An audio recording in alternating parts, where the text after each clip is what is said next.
Phone చూడకూడదు. కూ చిన్నపిల్ల ఫోన్ చేస్తే అడ్డొస్తుంది. చిన్నపిల్లలు ఫోన్ చేస్తే సైట్ వస్తుంది. ఓ అవునా, సైట్ వస్తే ఏమవుతుంది? తాత ఉండేస్తారు. నువ్వు కూడా చూడుకో. మరి చిన్నపిల్లలకు నువ్వేం చెప్తావు?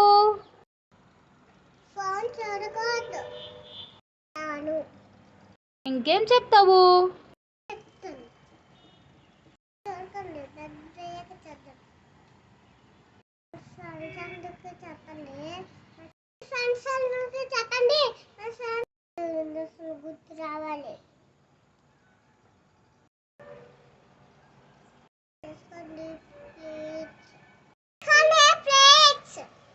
ఓకే అమ్మా, అయితే ఫోన్ చూడకూడదా? సరే, మా ఇంట్లో పిల్లలందరికీ కూడా చెప్తానే. బాయ్.